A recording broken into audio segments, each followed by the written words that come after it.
la enorme diferencia entre las religiones y el cristianismo, necesitamos remontarnos desde el origen de la creación del universo en las páginas de las Sagradas Escrituras.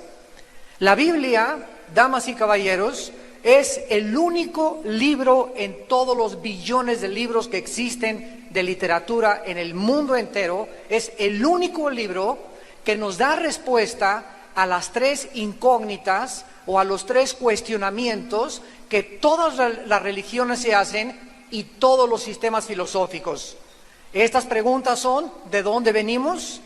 O sea, el origen. Nadie puede darnos respuesta cómo se originó el universo ni el ser humano. Todo cae dentro de especulaciones, hipótesis, filosofías, leyendas, mitos. La segunda es: ¿quiénes somos? ¿Quién es realmente el ser humano? ¿Somos un accidente de la madre naturaleza? ¿Estamos aquí solamente por una obra fortuita donde no tenemos un propósito ni un destino? ¿Realmente venimos de los animales? ¿No hay diferencia entre nosotros y la creación animal? Y la tercera pregunta es: ¿hacia dónde nos dirigimos?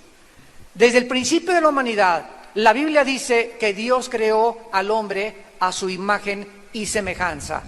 ¿Qué significa esto? Que Dios es espíritu.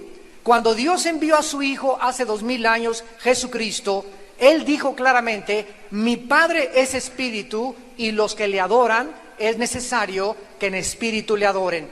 Entonces Dios nos crea a su imagen y semejanza como seres espirituales.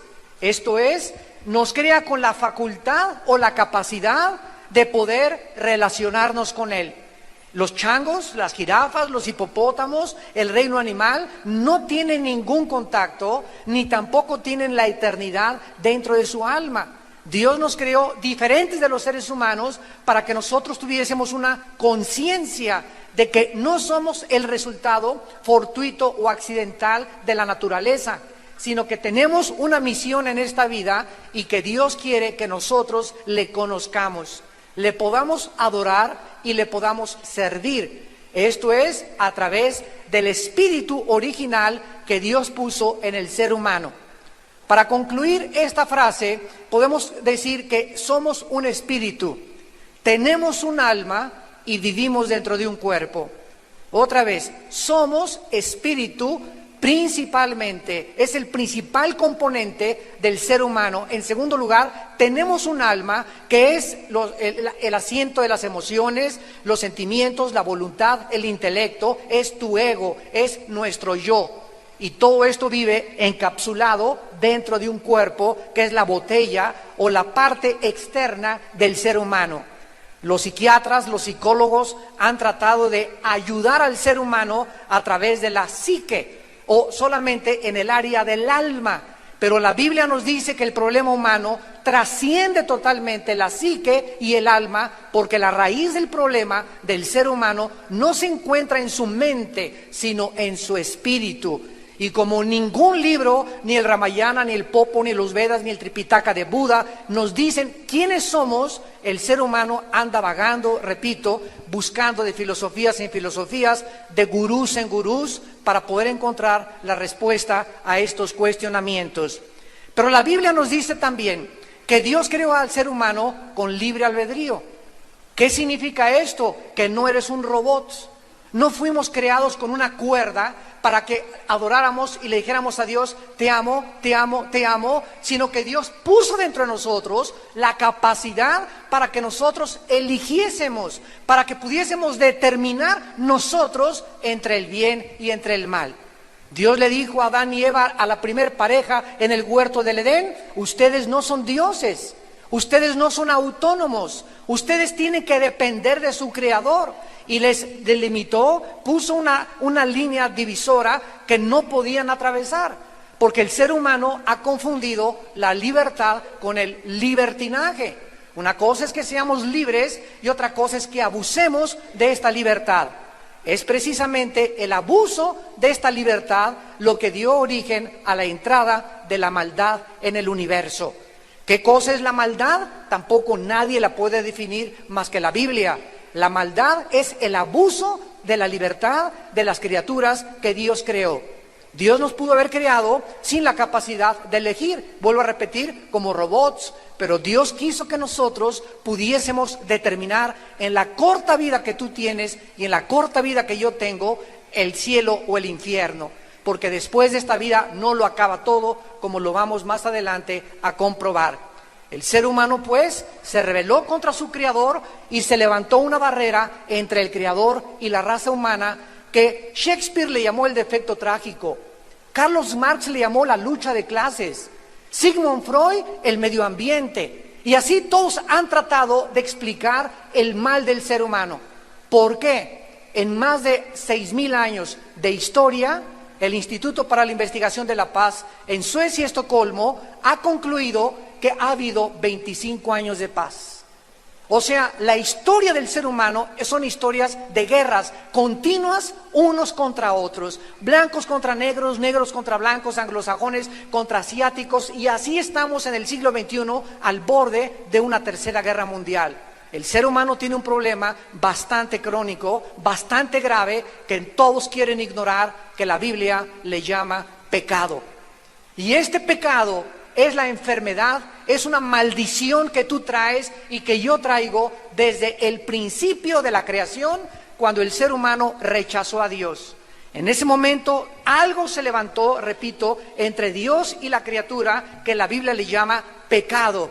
En otras palabras, morimos espiritualmente. La palabra muerte en la Biblia no significa cesar de existir. La palabra muerte en la Biblia significa simplemente separación. O sea, el ser humano en su espíritu se fundió el foco y nacimos con alma y con cuerpo, y estamos conscientes de nuestra vida biológica, de nuestra vida a través de los 5 sentidos, que son las 5 ventanas del alma, pero el ser humano, por traer la imagen y semejanza de Dios en su corazón, el ser humano quiso entonces sustituir e inventar la manera de otra vez regresar a su creador, de volver a establecer la comunicación con Dios a través de las religiones. ¿Qué cosas son, pues, las religiones? Todas, sin ninguna excepción, el intento humano de tratar de volver a comunicarse con su creador a través de 2 medios, que son los 2 factores comunes denominadores de todas las religiones: las buenas obras y los sacrificios. Llámese el Islam, judaísmo, zoroastraísmo, la religión que tú me quieras nombrar, testigos de Jehová, mormones, que la Pare de Sufrir, la secta de los unitarios, de los munis.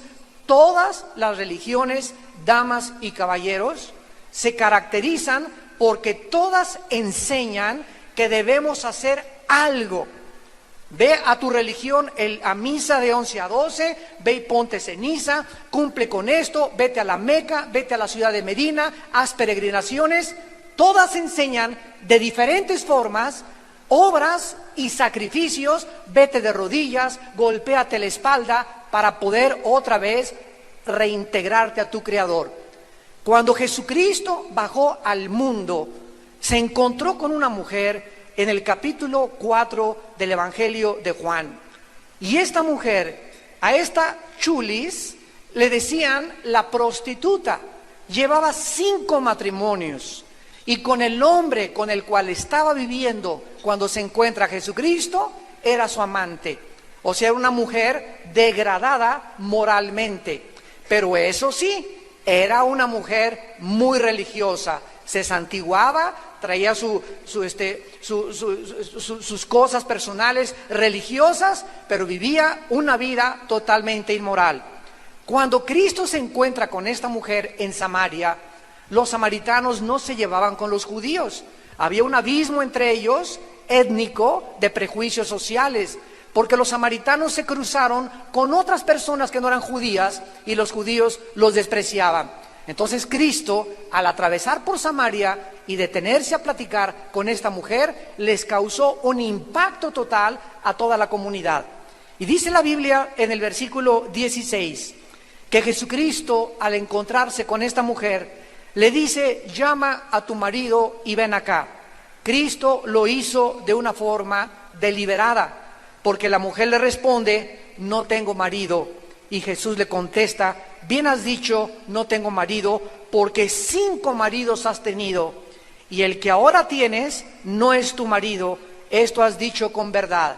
Nos damos cuenta el encuentro del Hijo de Dios con una mujer degradada moralmente, profundamente religiosa. Lo primero que entendemos es que Cristo no le dice ninguna palabra de condenación. No le dice, te vas al infierno, eres una mujer de lo peor, etcétera, etcétera, sino que le dice, me parece que tú eres profeta, le contesta la mujer, porque Cristo le dice su vida íntima que nadie conocía. Y la mujer le contesta religiosamente, nuestros padres, versículo 20, adoraron en este monte, y ustedes dicen que en Jerusalén es el lugar donde se debe de adorar. Hace 2000 años, este conflicto ya existía entre cuál es la verdadera religión. Esta mujer le dijo, a mí me enseñaron mi religión. Si eres budista, creces budista. Si eres católico, creces católico. Si eres protestante, creces protestante. Si eres maometano, creces con la religión del Islam. Depende la estructura que todos nosotros hayamos tenido y que hayamos heredado, es la religión que practica la gente. Y esta mujer, igual que actualmente, le dice a Cristo, mis padres me enseñaron que es ahí y ustedes dicen que es allá. Entonces, ¿cuál es la verdadera religión? ¿Cuál es el verdadero edificio? Y Cristo, damas y caballeros, nos trae la respuesta desde el cielo y dice el versículo 21, Jesús le dijo, mujer, créeme. Y el primer paso que nosotros tenemos que dar para poder ubicarnos y situarnos y entender el mensaje de Jesucristo es creerle a Él. Mujer, créeme. ¿A quién le voy a creer? ¿A Buda? ¿A Dalai Lama? ¿A Mahoma? ¿A Mahatma Gandhi? ¿A Zoroastro? ¿A quién le crees tú? ¿Quién es la persona que tú admiras más en esta vida? Cristo es tan impactante que celebramos dentro de algunos días su nacimiento. ¿Alguno de ustedes sabe cuándo nació Buda? ¿Se celebra el nacimiento de Mahatma Gandhi? ¿Se cierran los comercios, hasta los ateos tienen vacaciones? Y todo el mundo celebra la Navidad y nos embarga un espíritu de melancolía, un espíritu de adoración, como estos cantos navideños que oímos, que son lo más inspiracional que puede haber de adoración para Dios, donde todos, ¿de dónde nace esa costumbre de darnos regalos unos a otros? ¿De dónde nace? De las páginas de la Biblia. Porque Jesucristo dice, Dios amó de tal manera al mundo que nos dio a su Hijo Jesucristo, para que cualquiera de ustedes que en Él crea no se pierda, mas tenga la vida eterna. Dios se dio a sí mismo, nos regaló a su Hijo, y de ahí viene la costumbre de entre nosotros darnos regalos. Es el tiempo que recordamos que Dios nos dio a su Hijo Jesucristo. Pero no solamente eso, sino que Cristo es tan impactante que además de su nacimiento celebramos en Semana Santa su muerte y resurrección. Y hasta los ateos les dan Semana Santa. Y se cierran los comercios durante algunos días para celebrar la muerte y la pasión del Hijo de Dios. ¿De qué otro personaje, damas y caballeros, de qué otro personaje de la historia, dime tú, señor sociólogo, de dónde, señor antropólogo, se celebra el nacimiento y la muerte de un hombre casi a nivel mundial más que de la persona de Jesucristo? Pero no solamente nos quedamos ahí, sino que Cristo es tan impactante como un personaje en la historia que la misma historia la contamos a partir de su nacimiento. Y ahora nos encontramos el día 16 de diciembre del año de 2006. ¿Desde cuándo estamos contando esta fecha de Cristo a nuestros días? Y de Cristo hacia atrás es antes de Cristo y después de Cristo. Una persona una vez en la televisión me dijo, yo tengo hasta dudas que Jesucristo haya existido. Y le dije, ¿qué fecha es su cumpleaños? Pues el 3 de mayo de no sé qué cosa. Y le dije, ¿y desde cuándo cumple usted su cumpleaños? Y me dice, después de Cristo. Es increíble cómo la gente puede hablar tantas sandeces cuando estamos marcados históricamente mediante el nacimiento y la muerte del Hijo de Dios. Entonces Cristo comienza diciéndole a la mujer, créeme, y todos nosotros tenemos la misma oportunidad también. Yo antes de ser cristiano heredé la religión que todos hemos heredado porque nos las han transmitido nuestros padres. Y recuerdo cuando una persona me dijo, Armando, si tú te vas al infierno, no le vas a decir a Dios, es que esta es la religión, porque tenemos la responsabilidad, todos delante de Dios, de buscar por nosotros mismos, porque Dios no tiene nietos, ni tiene sobrinos, tiene solamente hijos e hijas. Entonces yo tuve que venir a la Biblia, comenzar a examinar la Biblia a la luz de todas las filosofías y religiones que yo había estudiado, psicología, ciencias políticas, filosofía y letras, etcétera, etcétera, y convencerme que nadie ha hablado como este hombre y que la Biblia es inigualable. Nadie actualmente en el mundo puede atreverse a decir que hay un libro superior a la Biblia. Nadie, jamás en mis 28 años que tengo de predicar el Evangelio me he encontrado a ninguna persona, ni ateos, ni a comunistas, ni agnósticos, ni escépticos que se atrevan a decir, te voy a presentar un libro que es mejor que la Biblia.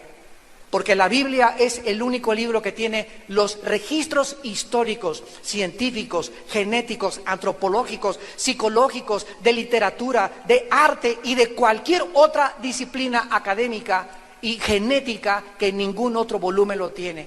Los salmos, la poesía, la literatura de la Biblia, la historia de la Biblia, la arqueología de la Biblia, y la gente sigue diciendo es un libro inventado por los hombres. La siguen atacando, sigue siendo controversial en las películas, es el símbolo de la mojigatería y de hazmerreír de todas las personas. ¿Por qué? Porque es un odio que el mundo tiene contra la luz. Si Cristo regresara otra vez, le volverían a crucificar, porque al perseguir a su palabra, le vuelven a perseguir y a crucificar a él. Cristo le contesta a la mujer, créeme, la hora viene, cuando ni en este monte, ni en Jerusalén, adorarán al Padre. Ustedes adoran lo que no saben.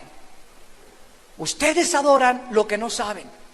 O sea, el mundo se encuentra adorando a un Dios que ni siquiera sabe si existe.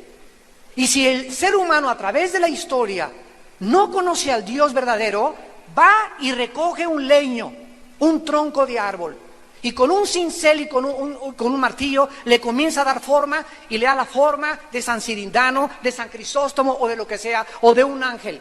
O agarra el yeso, o agarra una figura de hierro, y después ante la misma obra de sus manos, el ser humano se inclina ante lo que él hizo con un tronco de árbol y comienza a adorar la creación misma que él hizo de acuerdo a su imaginación extraviada. ¿De dónde viene esta religiosidad que decía Sigmund Freud es la característica más grande del ser humano? No ha habido cultura, civilización, nación, lengua que nunca haya adorado a un Dios. Desde que el hombre se conoce en sus primeros pasos en la historia del mundo, el hombre ha adorado la luna o el sol, pero hay una necesidad intrínseca, inherente dentro de nuestra alma de adorar, de inclinarnos ante algo. Y si no conozco a Dios, me inclino ante los hombres y le beso las manos a los hombres y hago a un hombre Dios. ¿Por qué? Por ignorancia. Porque Jesús lo dijo, ustedes adoran lo que no saben.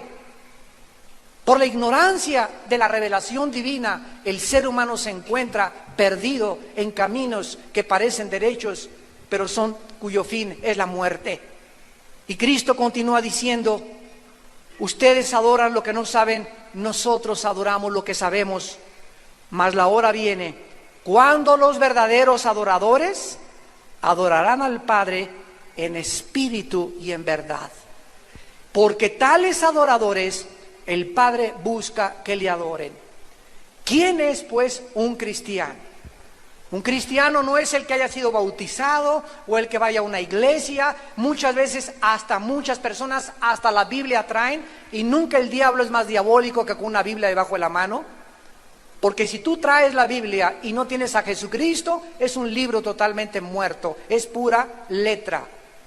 Los cristianos son las personas que tienen a la presencia de Jesucristo dentro de sus vidas. En 1 de Juan capítulo 5 dice la Biblia: el que tiene al Hijo tiene la vida. El que no tiene al Hijo, aunque tenga una religión, no tiene la vida. La palabra Christos significa ungido, anos, pequeño. Christos, anos, ¿qué significa? Pequeño, ungido. Así que tú puedes profesar una religión, tú puedes haber heredado una religión, tú puedes ir a tu religión y sin embargo sentirte vacío, como lo vamos a ver más adelante, la asociación que existe entre la religiosidad y la vaciedad del ser humano, porque Dios no vino a mandarnos una nueva religión con Jesucristo. El cristianismo no es una religión, es una relación personal, viva, dinámica, orgánica, con un hombre que se llama Jesucristo. Yo en esta mañana no te estoy invitando a que vengas a una nueva religión, te estoy invitando a que vengas a un hombre llamado Jesús, porque en él se encuentran todos los tesoros de la sabiduría y del conocimiento.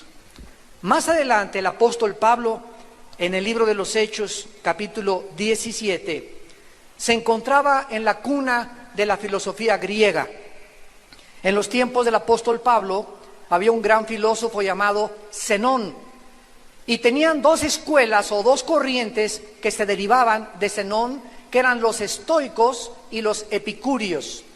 Estas dos corrientes filosóficas en boga en aquella época, unos decían que amaban la verdad pura o la razón pura, y los otros meramente estaban entregados al placer. Bueno, los griegos en aquella época, que amaban la filosofía, amaban la meditación y amaban todas las corrientes nuevas que pudieran existir, invitaron al apóstol Pablo a una colina que se llamaba en Atenas el Areópago, y le dijeron: a ver, ven tú, palabradero, ven a decirnos cuál es tu rollo, como decimos vulgarmente en el siglo XXI. A ver, ¿cuáles son tus pensamientos? ¿Cuál es tu perspectiva del universo? ¿Tú quién crees que sea Dios? ¿Quién crees que sea la religión? Y el apóstol Pablo, en Hechos 17, versículo 22, Pablo, puesto en pie, en medio del Areópago, les dijo a los griegos: varones atenienses, en todo observo que son muy religiosos. Pablo les llama a los griegos religiosos.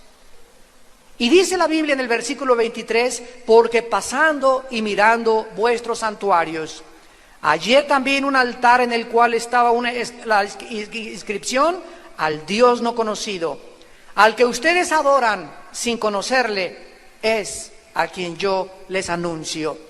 Los griegos tenían una estatua grandísima que decía: al Dios no conocido. Por lo menos eran honestos intelectualmente. Estamos tratando de saber por qué existe en nosotros, decían los griegos,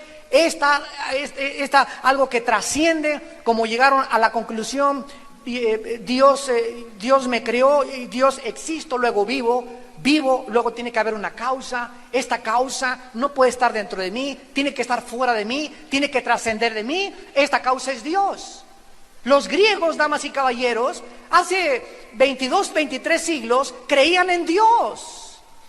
Y el siglo XX pasado es el siglo que más se ha caracterizado por el ateísmo.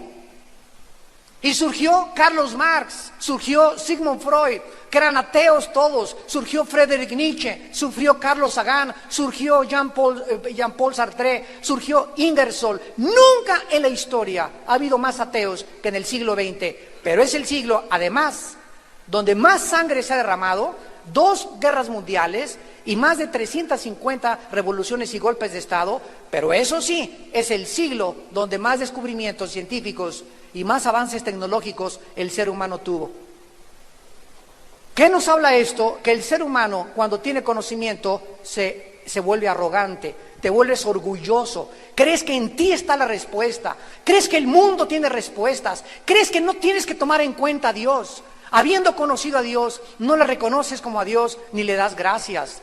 Te envaneces en tus razonamientos y tu negro corazón está en tinieblas. Y esta es la razón por la cual andas vagando de mujer en mujer, en el sexo, en las drogas, en el alcohol. en diferentes, buscando en los deportes, buscando en la popularidad, en la fama, una diputación, una senaduría, un puesto político, y el ser humano sigue vacío, porque no fuimos creados para este mundo. Solamente Dios nos puede llenar en la persona de su Hijo Jesucristo. Pablo continúa diciéndoles: yo les anuncio al que ustedes no conocen, y vean ustedes lo que la Biblia dijo hace 2000 años del Dios verdadero, el Dios de la Biblia, el único y verdadero Dios, el Dios que hizo el mundo y todas las cosas que en él hay, siendo Señor del cielo y de la tierra, no habita en templos hechos por manos humanas. El Dios de la Biblia no se le puede confinar a un edificio de yeso, de cemento o de cartón. Yo recuerdo todavía cuando mi abuela materna nos llevaba a nuestra iglesia, y al llegar a la iglesia éramos niños, a pellizco nos llevaban, ¿verdad?, en aquel tiempo, y entrábamos y me decía: shh, aquí está Dios. Y al entrar a la iglesia, ahí sí nadie podía decir nada, todo un ambiente de meditación, de recogimiento, y al salir de la iglesia, ¡viva Zapata! O sea, solamente teníamos ganas de orar, ¿y a dónde íbamos? No oraba en Chapultepec, ni oraba junto a mi cama, teníamos que ir a la iglesia, y ahí había reclinatorios para arrodillarnos, porque nos enseñaron de que ahí estaba Dios, en la iglesia, y la Biblia dice lo contrario. Damas y caballeros, dice Jesús, créanme a mí, no a tu abuelita, ni en lo que los hombres nos han transmitido a través de tradiciones. Ese es el dilema en el cual tú te enfrentas en esta mañana al escuchar el Evangelio de la gracia de Dios. ¿A quién le vamos a creer? El Dios que habita en el cielo no habita en templos hechos por manos humanas, ni es honrado por manos de hombres como si necesitara de algo, pues Él es quien da a todos la vida y el aliento y todas las cosas. Y nos acostumbraron a que le lleváramos una veladora, a que le lleváramos esto, a que le entregáramos esto, y la Biblia dice: esto Dios no nos los ha pedido. No hay nada que le podamos dar a Dios que le pueda agradar a Dios, porque la Biblia dice que la única forma de agradar a Dios es a través de creerle a su Hijo Jesucristo.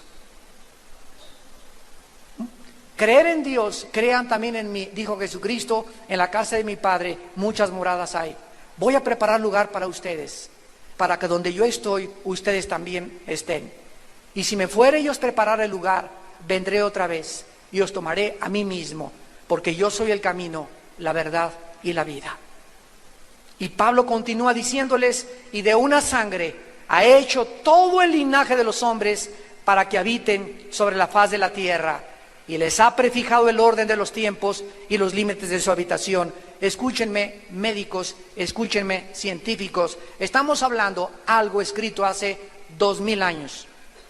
La Biblia nos muestra claramente que antes de que se descubriera la circulación de la sangre, antes de que se descubriera la proliferación bacteriológica, de cuando un niño se hace pipí, cuando hay excremento, hay bacterias que puedes respirar y puedes hasta salmonelas adquirirlas respirando. Miles de años antes, la Biblia nos hablaba que la sangre era la vida del cuerpo humano.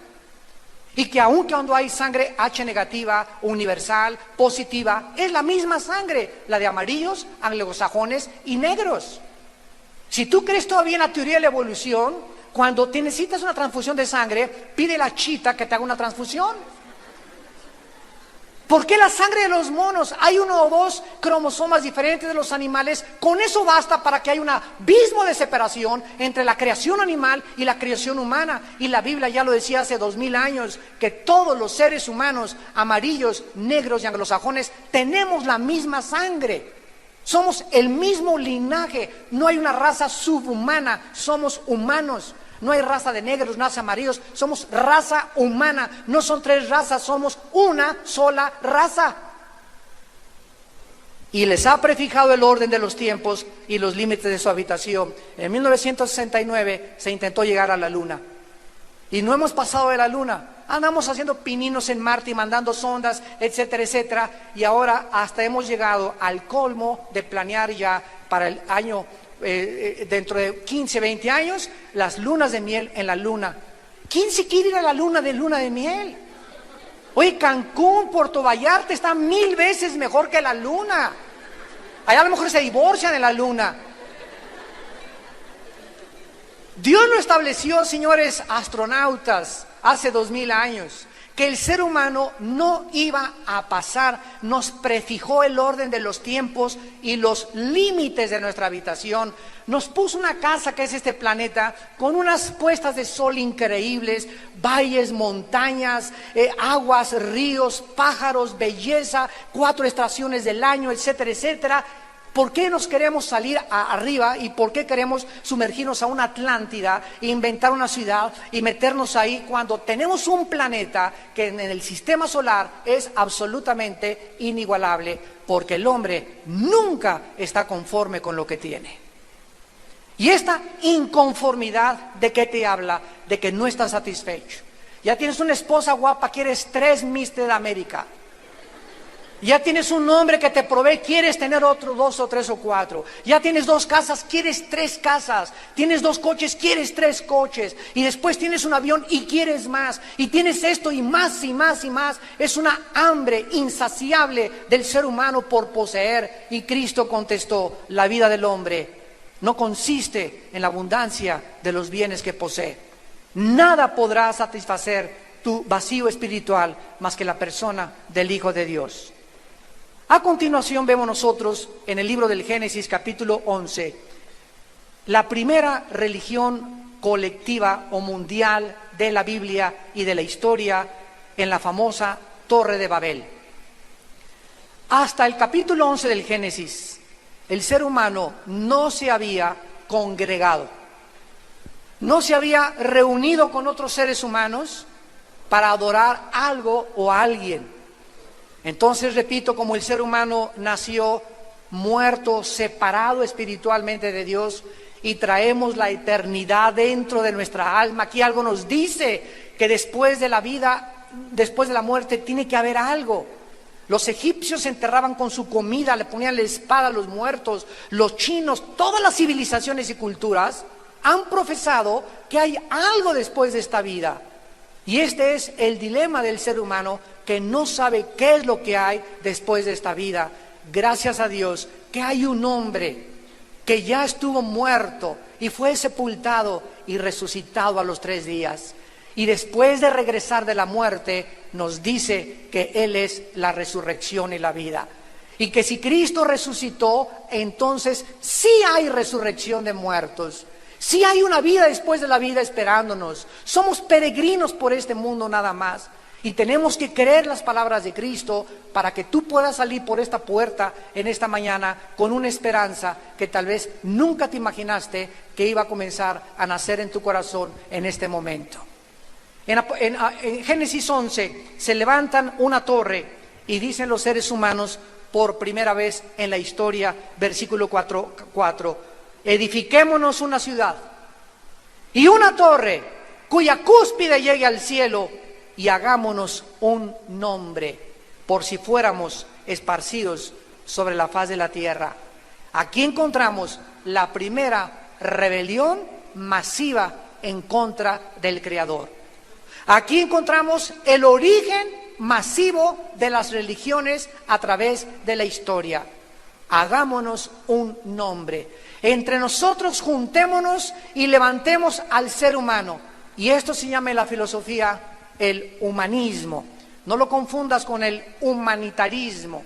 El humanismo es, en el principio el hombre hizo los cielos y la tierra. El hombre es el centro de la creación. El hombre es capaz de resolver todos sus problemas.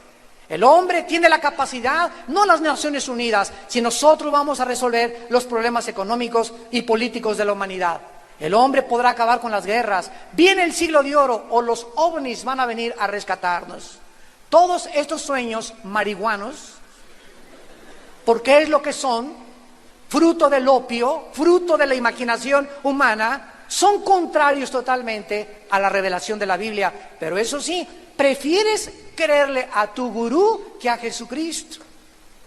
Prefieres creerle a otra persona religiosa que es tu ídolo, que al que murió en una cruz hace 2000 años a través de su sangre derramada en una cruz. ¿A quién le vas a creer? Es que es tan sencillo, tan elementalmente sencillo, secundariamente complicado para muchos. El poder realmente, con la lógica que tenemos y la inteligencia que nos ha dado, es cuestión de lógica elemental. ¿A quién le voy a creer? Si Jesucristo es Cristo, si Él es el Hijo de Dios, yo necesito conocerlo, necesito seguirlo, necesito rendirle mi vida, porque Él nos vino a advertir que hay un juicio que viene a la humanidad. Él bajó del cielo a advertirnos que hay un infierno y que después de la vida millones de personas morirán e se irán al infierno. Eso no importa si lo creas o no lo creas, porque eso no deja de ser verdad. Yo no te voy a decirte, te voy a creer porque no lo crees o porque eres escéptico. Cristo lo dijo y me basta. Y si Él es la autoridad con la que Él vino a hablarnos y decirnos el futuro de nosotros, entonces es necesario que en esta mañana le consideres como tu Señor y como tu Salvador. Hagámonos un nombre y levantemos hasta el cielo nuestro nombre. Esta es la primera vez, damas y caballeros, donde las religiones se unen con la brujería. Aquí encontramos que estos hombres, al levantar la torre al cielo, comenzaron a adorar a los signos del zodíaco. Y hay una grande relación, y tú lo puedes estudiar en las religiones, hay una profunda relación entre la religión y la brujería. Yo recuerdo hace muchos años a una mujer en Tlatelolco que se llamaba Doña Pachita. Esta mujer tenía fuera de su departamento unas limusinas y carros de políticos y de personajes deportistas y curaba milagrosamente. Y cuando entrabas ahora sí que a su oficina o a su quirófano, como le llamaba ella, tenía una estatua de San José Bautista, San Crisóstomo, Santa Rita de Casia, tenía al diablo, tenía al arcángel Miguel, tenía a Jesucristo y tenía a Buda. Y lo primero que ella decía es que ella era muy religiosa. Qué interesante que la mayor parte de los brujos se persignan. La mayor parte de los brujos invocan a Dios, o invocan a santos, o invocan a personas que en este momento me escuchan y practican la astrología, no la astronomía, la astrología, y diario oyes a Walter Mercado. Y es increíble cómo esta persona pueda inspirarte más autoridad cuando no sabes ya si es hombre o es mujer, o qué es, o de dónde salió.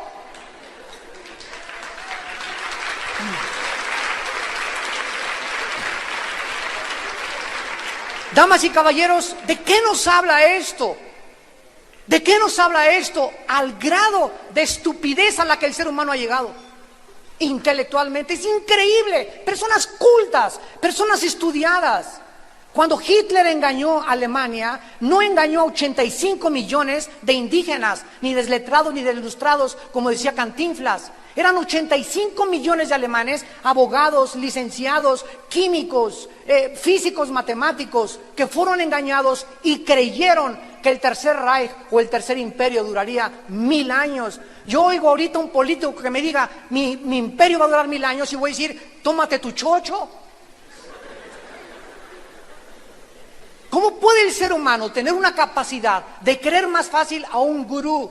Cuando el gurú Maharaji llegó a Los Ángeles, después de que los Beatles fueron a la India a traer la droga, la marihuana, y a traer el hashish, y a traer el mundo de las drogas y las filosofías orientales a América, al llegar al aeropuerto, el Maharaji Yoga dijo, ha llegado Dios a Los Ángeles.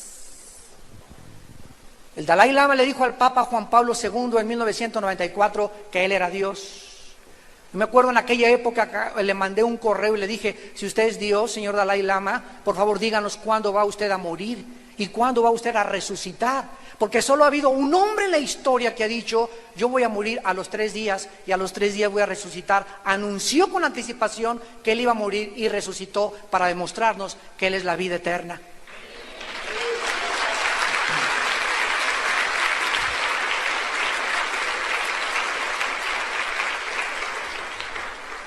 Y en penúltimo lugar, nosotros encontramos después de esta profecía de el capítulo 11 del Génesis, donde se asocia la religión con la brujería. Qué interesante que haya esta estrecha relación. Esto se llama en la teología sincretismo. Sincretismo, la unión o la mezcla de la religión con la brujería. Cuando llegaron a conquistar a las Américas, aquí también en México, ¿verdad? Cuando llegaron los religiosos de España, aquí había un ambiente de paganismo, de brujería, igual que en Estados Unidos, los indios, los sioux, los cherokees, todos ellos adoraban a los espíritus.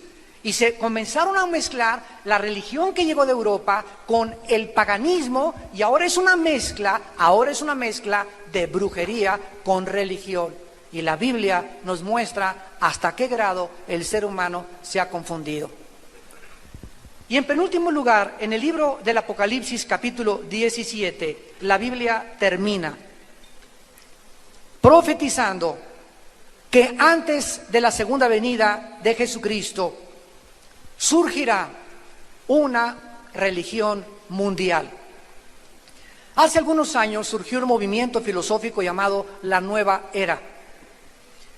Y una de las cosas más extrañas que están sucediendo en los últimos 10 años en el mundo es que de alguna forma las religiones, llámense brujos, llámense mahometanos, llámense musulmanes, llámense judíos, etcétera, etcétera, se están juntando los líderes, archimandrita griego, etcétera, etcétera, se están juntando entre todos, junto con otras religiones, para poder hacer una sola religión bajo una bandera. Cristo dijo que fuéramos uno, unámonos, porque todas las religiones llevan a Dios. ¿Es esto lo que dice la Biblia? Que todas las religiones llevan a Dios.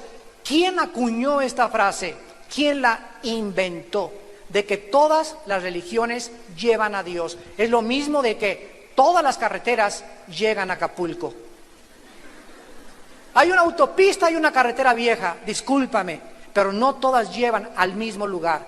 No es cierto que todas las religiones llevan a Dios, de acuerdo a Jesucristo. Cuando yo leí Juan 14:6, hace muchos años, en la Biblia, Jesucristo dijo: yo soy el camino, la verdad y la vida, me encontré con un dilema, damas y caballeros. Me encontré con un hombre que me decía: yo soy el único camino. Un camino en la Biblia es salir de un punto y llegar a otro punto. Y todos sabemos que todos nacemos para morir, todos nosotros. Y todos tenemos, antes de la muerte, unos andan extraviados, otros por una filosofía, otros por una religión. Dice la Biblia, como ovejas descarriadas, todos nosotros nos apartamos del camino de Dios. Y llega el Hijo de Dios hace 2000 años y nos dice: vengo a meterlos al corral.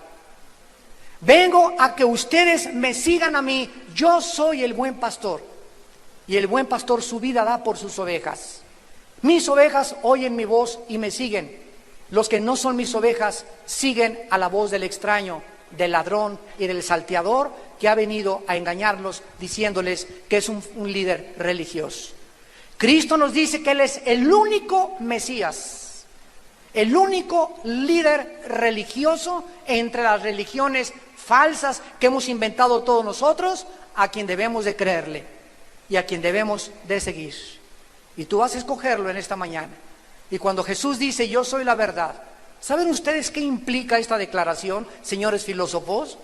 Implica que la verdad no es un conjunto de reglas o filosofías o temas o hipótesis. La verdad es un hombre.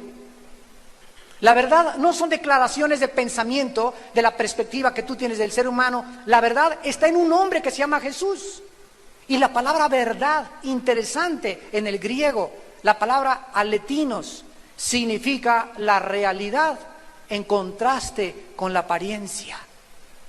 En otras palabras, cuando Jesús dice: yo soy la verdad, nos está diciendo: yo soy la única realidad. Y todo lo que este mundo te ofrece, las atracciones del mundo, las atracciones sexuales, los placeres, los reinos, los gobiernos, la búsqueda del dinero y del poder, todo es un espejismo. Estamos en un mundo donde todos son espejos y donde brincas como un regalo que te dan con moños y todo, y abres el regalo y no hay nada, está vacío. Brinca sobre esa mujer es la de mis sueños, y la tomas y la obtienes y sigues vacío. La diputación es lo que yo he esperado toda mi vida, ya soy diputado, y después de que eres diputado dices, ¿y ahora qué sigue? Y puedes llegar a ser presidente de la República y seguirás preguntándote, ¿qué sigue? Miren ustedes cómo mueren todos los expresidentes, todos los exdictadores, vacíos, amargados, lamentándose, separados, con las familias deshechas totalmente, hombres reconocidos ante el mundo, pero hombres moralmente destruidos, porque el tesoro más grande que la Biblia dice que Dios nos ha dado es nuestra familia. Y fuera de nuestra familia, todo absolutamente es cacahuates. No sirve absolutamente, porque es lo más grande que un hombre pueda tener, a su familia. Y amar a una sola mujer y amar a sus hijos y darle ejemplo a su familia y a sus hijos de que la familia es el fundamento de nuestra sociedad. Esta es la razón por la cual la familia está siendo atacada diabólica desde el infierno, para que ahora se conjunten los matrimonios gays y se les otorgue a las parejas hombre con hombre, mujer con mujer. La Biblia dice que esto es abominación a los ojos de Dios. Y en Apocalipsis 17 la Biblia se termina mostrándonos a una religión simbolizada por una mujer. ¿Por qué representa esta mujer a un sistema religioso?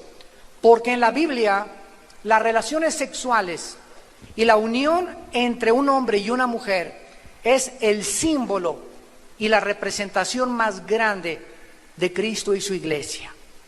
Si queremos saber cómo es la unión entre Dios y el ser humano, el matrimonio es el ejemplo más grande de la relación entre Dios y el ser humano. Cuando una mujer se va con otro hombre que no es su esposo, ¿cómo se llama en nuestra sociedad? Adulterio. Cuando un hombre se va con una mujer que no es su esposa, se le llama adulterio. Y cuando un cristiano o cuando el ser humano se aparta del verdadero Dios y se va tras dioses ajenos, en la Biblia se le llama adulterio espiritual. Entonces, así como hay adulterio físico, hay adulterio en la Biblia espiritual.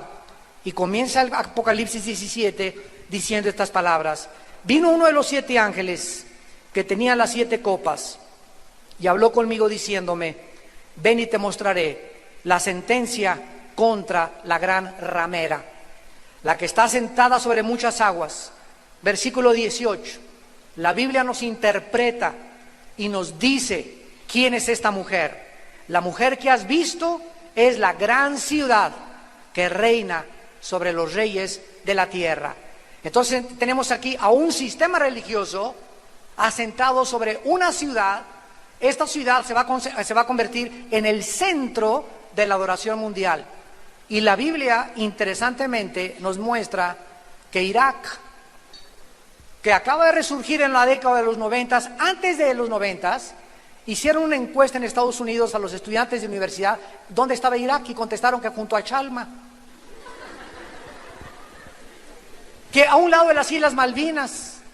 Pero de los 90, de la guerra del Golfo Pérsico a nuestros días, Irak volvió a resurgir y ahorita todavía todos los días encabeza todos los periódicos. Y es interesante que la Biblia nos muestre que Irak, que era la Babilonia antigua, donde se levantó la Torre de Babel, antes de que venga Cristo, volvería a ocupar un lugar preeminente en el escenario mundial de las naciones. Y esta gran ramera que representa esta ciudad, dice el versículo 2, los reyes de la tierra han fornicado con ella y se han embriagado con el vino de su fornicación. Esto nos muestra claramente de qué forma Babilonia estuvo dominada por el ocultismo, donde fue la Torre de Babel. Ahí estaba el jardín del Edén, en Irak. Ahí en Irak fue donde estuvo la primer pareja humana, Adán y Eva. Ahí en Irak nació, es la cuna de la civilización de acuerdo a la Biblia. Ahí en Irak estaba Satanás esperando a la primer pareja para atacarlos y convencerlos, lo que ha hecho en tu mente de que Dios no es Dios y que no tienes por qué someterte a un Dios, que tú eres autónomo y tú puedes ser el Dios de tu corazón. Ahí fue en Irak donde por primera vez los hombres se rebelan contra Dios. Y ahí en Irak el mundo ha hecho un ciclo y de acuerdo a la Biblia va a regresar la historia y va a terminar en Irak. Porque junto a Irak y alrededor de Irak, lo que es el Valle del Megiddo, Siria, Irán, será la tercera guerra mundial de acuerdo a las páginas de la Biblia. Y la tercera guerra mundial, de acuerdo a la Biblia, hace 2800 años, tendrá una mecha que prenda y se encienda en las naciones y es el petróleo. Porque en el Medio Oriente se encuentra, esto es interesante y no es coincidencia, más del 65% de las reservas petroleras del mundo entero. Y el mundo no puede prescindir del petróleo. Estados Unidos depende más del 20% de sus importaciones del Medio Oriente. China depende más del 25% del petróleo del Medio Oriente. Europa necesita el petróleo y por eso tiene que haber paz en el Medio Oriente. Porque el mundo occidental no puede subsistir sin el petróleo. Y ahí se encuentra debajo de Irak, de Saudi Arabia, de los Emiratos Árabes y de Irán. Y por eso es la bomba de tiempo que el mundo no entiende, que está ahí a punto de explotar, de acuerdo a la Biblia. Estas religiones que nacieron en Irak, en Babilonia, fueron controladas por los astrólogos, por los tatarabuelitos de Walter Mercado. Dice el versículo 3 que esta mujer estaba montada sobre una bestia. Y esta bestia, de acuerdo aquí a Apocalipsis 17, es el sistema político que el anticristo va a gobernar el mundo dentro de los próximos años.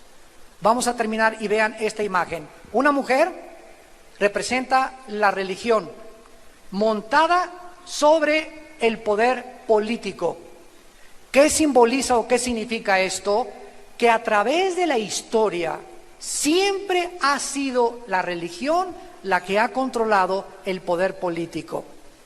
La unión entre las religiones y la política no se puede divorciar en ninguna historia de ninguna nación.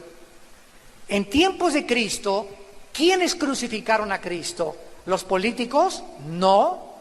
¿Quiénes crucificaron a Cristo? Los religiosos. Los que representaban la religión de sus tiempos.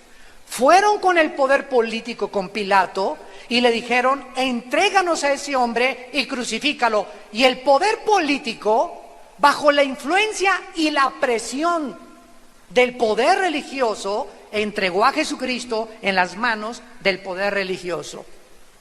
Y esto se va a volver a repetir otra vez. Cuando la futura religión mundial se una, va a controlar por algunos años al anticristo. Y va a tratar de dominar la religión al poder político otra vez. Pero más adelante dice que el poder político se va a deshacer del poder religioso. Y entonces lo que siempre ha sucedido, cuando el poder político obtiene de la religión lo que a sus intereses le conviene, ya no los necesitan ni tampoco los vuelven a usar. Porque es la forma de llegar al poder, a través del poder religioso. Qué dura palabra es esta de oír, pero es la palabra de Dios. Y muchos de ustedes que tienen oídos, oigan, porque nos acercamos a pasos acrecentados y con una rapidez vertiginosa, damas y caballeros, al juicio de este mundo. La Biblia dice que Dios te ama, pero hay una barrera entre tú y Dios que se llama el pecado. Y ese pecado tú tratas de limpiar tu conciencia con tu religión, pero tú sabes en tu conciencia que no tienes paz, que te sigue atormentando los abortos que tuviste. Tal vez asesinaste en el pasado, tal vez enterraste a tu abuelita en el jardín de tu casa, tal vez mataste a tus hijos en el pasado, tal vez llevas 5 divorcios o 7 divorcios. ¿Saben ustedes que Jesucristo nos vino a traer buenas noticias? ¿Y saben cuál es el mensaje de Jesucristo? He venido a buscar a los enfermos, no a los que no tienen necesidad de médico. Y si tus pecados fueran tan negros como el carbón, bajo mi sangre volverán a resplandecer como la nieve. En la sangre de Cristo hay perdón de pecados. Dios manda a su Hijo con un mensaje de advertencia porque viene el juicio. Y el mensaje es: arrepiéntete de tus pecados. Cambia tu manera de pensar respecto a la vida, respecto a Dios, respecto a tu familia. Tienes que transformarte en una nueva criatura, y eso tu religión no lo va a poder lograr, solo la persona del Hijo de Dios. Si tú le das cabida en tu corazón en esta mañana, si tú le abres tu vida, si lo invitas a tu matrimonio, a tu familia, con tus hijos, porque solo Él tiene el poder de transformar y cambiar nuestra vida en una vida nueva. ¿Cuántos de ustedes quisieran en esta mañana entregarle, abrirle su corazón a Jesucristo y comenzar ya no una nueva religión, sino una nueva relación personal, íntima, donde vas a descubrir, leyendo la Biblia, que Él se va a manifestar a ti? Tú vas a descubrir que Él vive. ¿Qué hizo que los cristianos se enfrentaran al César y le dijeran: tú no eres Dios, quémelos, échenlos a los leones? El circo de romano en Roma se encuentra todavía salpicado por la sangre de los mártires. Eran hombres y mujeres que estuvieron dispuestos a tomar como basura el mundo entero por las palabras de aquel que les dijo: yo soy la resurrección y la vida. Si ustedes creen en mí, no morirán eternamente. Yo soy el camino, la verdad y la vida. Yo soy el pan que descendió del cielo. Yo soy la luz del mundo. El que me sigue no andará en tinieblas. Yo soy el buen pastor, nada te faltará. En lugares de delicados pastos te haré descansar, confortaré tu alma. Te guiaré por sendas de justicia, por amor de tu nombre. Y aunque andes en valles de sombras y de muerte, no volverás a tener miedo, porque yo estaré contigo. El bien y la misericordia te seguirán todos los días de tu vida, y algún día después de tu muerte morarás a mi lado. Y heredarán tronos, dice la Biblia, y reinaremos juntamente con Él. ¿A quién le vas a creer en esta mañana? Les pido por unos instantes a los que gusten que inclinen su cabeza. La futura religión mundial. Este mensaje que en esta tarde traemos es un mensaje sumamente difícil. Es un mensaje en el cual nosotros vamos a despejar muchas incógnitas respecto a lo que son las religiones. Y para que podamos nosotros comenzar en esta mañana a entender la diferencia, la enorme diferencia entre las religiones y el cristianismo, necesitamos remontarnos desde el origen de la creación del universo en las páginas de las Sagradas Escrituras.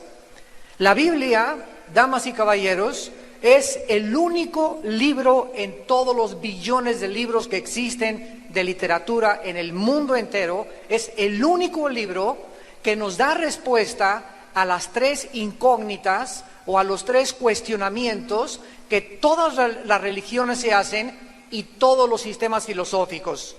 Estas preguntas son: ¿de dónde venimos? O sea, el origen. Nadie puede darnos respuesta cómo se originó el universo ni el ser humano. Todo cae dentro de especulaciones, hipótesis, filosofías, leyendas, mitos. La segunda es: ¿quiénes somos? ¿Quién es realmente el ser humano? ¿Somos un accidente de la madre naturaleza? ¿Estamos aquí solamente por una